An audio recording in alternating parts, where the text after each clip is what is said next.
So we're going to review all the different factoring methods that we covered before spring break, and we're going to retake the factoring test, all right? So the first type of factoring we ever learned was factoring out the GCF. That's the greatest common factor, okay? So you may have a binomial, 2 terms. You may have a trinomial, 3 terms. You may have a polynomial, many terms.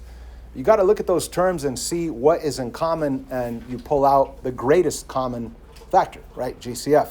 So on number 1, you have a binomial, and what you do is you put parentheses right below it, and you ask yourself, what's in common in both of these terms? Well, there's a multiple of 2, and both the 2 and the 8, they're both divisible by 2. So the GCF is the number 2.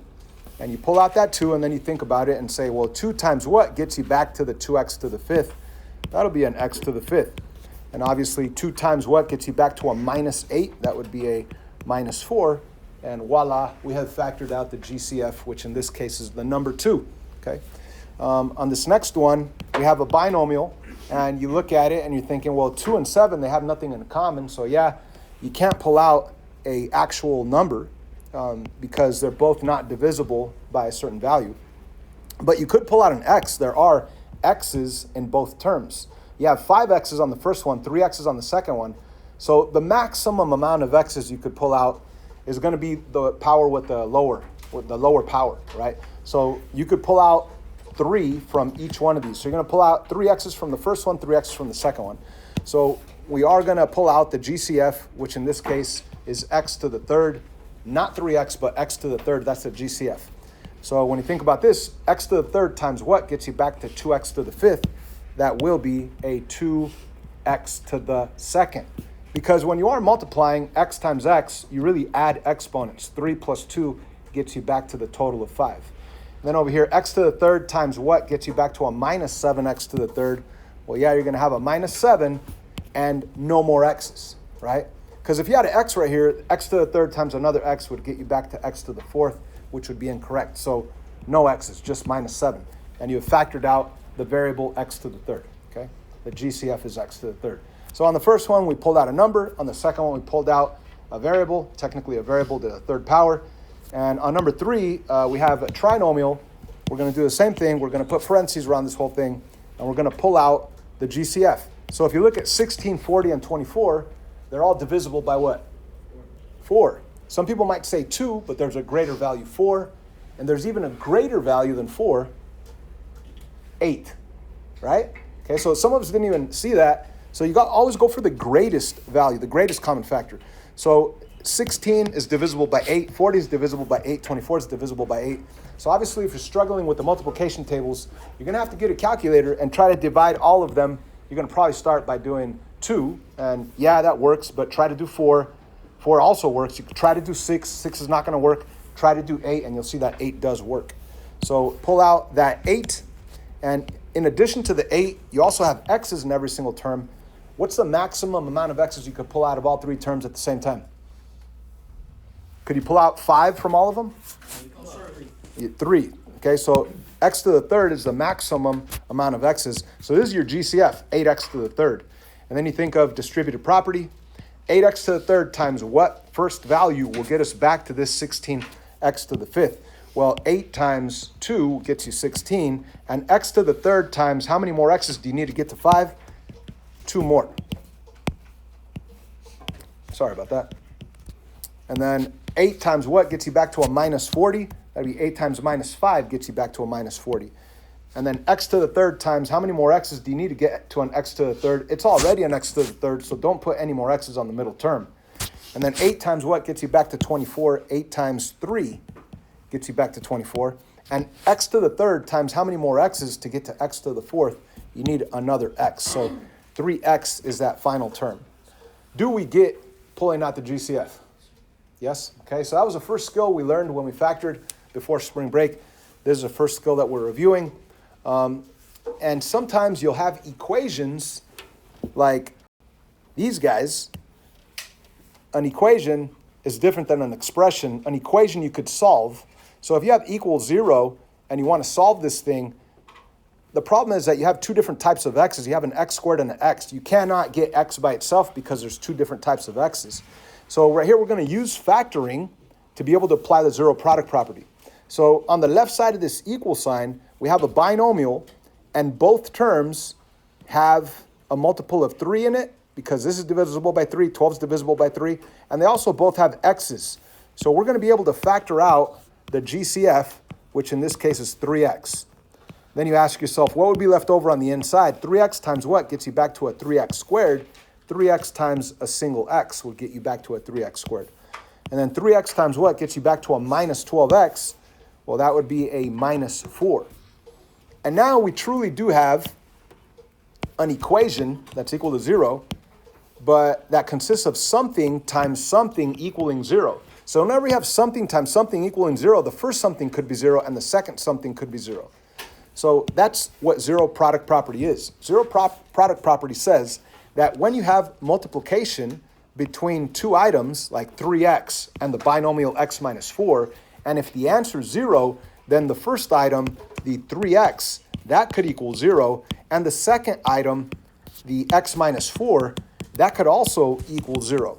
So by applying zero product property, you take a complicated looking equation into two simple equations that are equal to 0.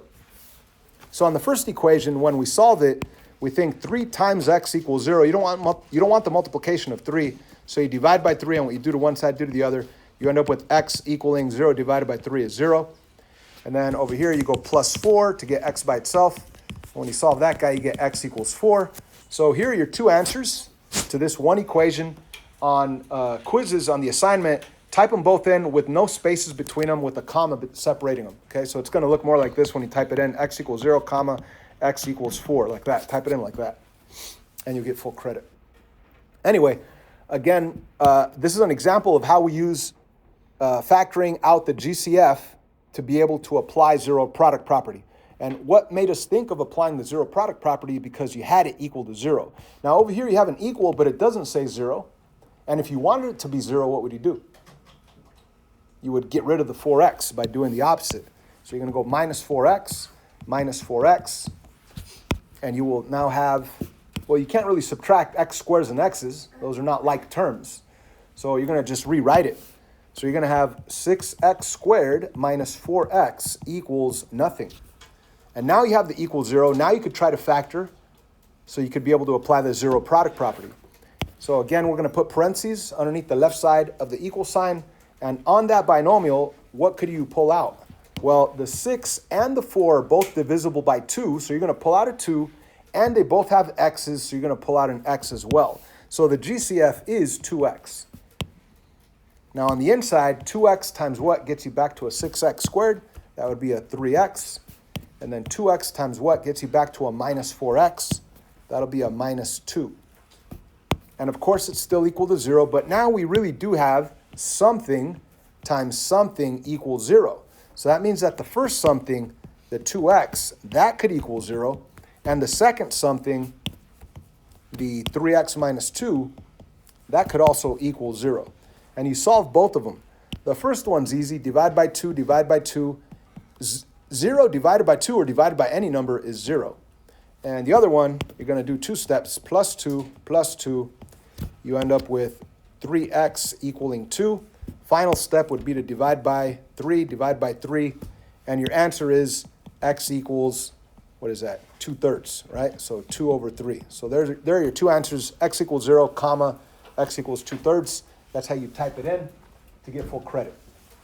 So at this point of the video, I'm going to pause, because on Google Classroom, you have an assignment called Review 1, and that Review 1 is all about pulling out the GCF. So there's binomials, there's trinomials, and you just pull out that GCF, and the last 2 or 3, 4, 5, 6, or 7 questions involve solving equations by factoring first and then applying the zero product property. So I'm going to pause it right here, work on that for 10, 15 minutes. You might not finish it, but then in 15 minutes, I'm going to continue with this recording and move on to factoring by grouping, okay? Because that's going to be review assignment number 2.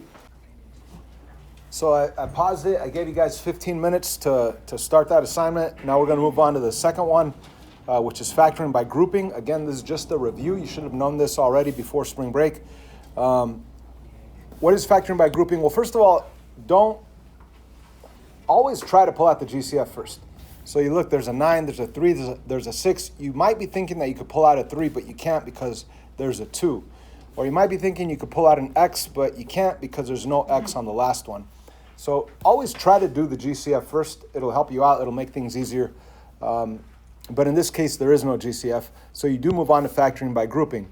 So just to review, step 1 on factoring by grouping, since you can't pull out a GCF from the whole thing, you split it into 2 groups. That way you could pull something out. So you're going to rewrite it. 9x squared minus 3xy space minus 6x plus 2y. And in the first group, now you could pull out a GCF. There's obviously the multiple of 3 in both the 9 and the 3. And there's also x's in both terms that you're going to pull out. So what we're going to do is pull out the GCF of 3x. Now, when you pull out that 3x times what gets you back to a 9x squared? Well, that will be a 3 and an x. Why? Because 3 times 3 is 9, and x times x is x squared. And then 3x times what will get you back to a negative 3x, but with a y? Well, obviously, it's missing the minus sign, and it's missing the y, so you're going to have a minus sign and a y right there. Again, 3x times negative y is a negative 3xy. And then on the other one, you could pull out, as you could see, the 6 and the 2, they're both divisible by 2. So you could pull out a 2, but if you just pull out a 2, when you think about multiplying, 2 times negative 3x will get you that negative 6x. And as you could see, right here you have a positive 3x, and right here you have a negative 3x. You don't want them to be opposite. You want them to be the same. So the way to make this negative 3x right here a positive 3x is to pull out a negative 2 instead of a positive 2. So that's what I'm going to do. I'm going to pull out a negative 2 instead of a positive 2. And what that'll do, that'll make that a positive 3x, right? Negative 2 times positive 3x is a negative 6x. And then negative 2 times what gets you back to a positive 2y? That'll be a negative y. And now we really do have the same common binomial, the 3x minus y and the 3x minus y. We're going to pull that out. I always do some exaggerated parentheses and then pull out that blue binomial 3x minus y out to the front. So what's left over? There's a 3x left over that comes down and a minus 2 that comes down. So there's a 3x and a minus 2, and that is your factored form. Just put it with the correct size parentheses, 3x minus y times 3x minus 2. And if you wanted to double check it, all you have to do is distribute, combine like terms, and you should end up with this original quadratic polynomial or 4-term polynomial. Now, there is going to be the last 2 questions on the second assignment posted on Google Classroom. You're going to apply factoring by grouping, but if you look carefully, they do all have something in common. You have a 6, a 24, a 3, and a 12. So you could pull out the GCF. Always try to pull out the GCF first. So they're all divisible by 3. So when you pull out the GCF of 3, what would you have left over? On the inside, you would have 3 times 2x squared. That'll get you back to the 6x squared. 3 times 8x will get you back to a 24x. And 3 times negative x will get you back to a negative 3x. So 3 times negative x will get you back to a negative 3x. And 3 times what gets you back to a minus 12? That'd be a minus 4. So now you have a 4-term polynomial on the inside of the parenthesis. And now you factor by grouping on the inside of the parentheses.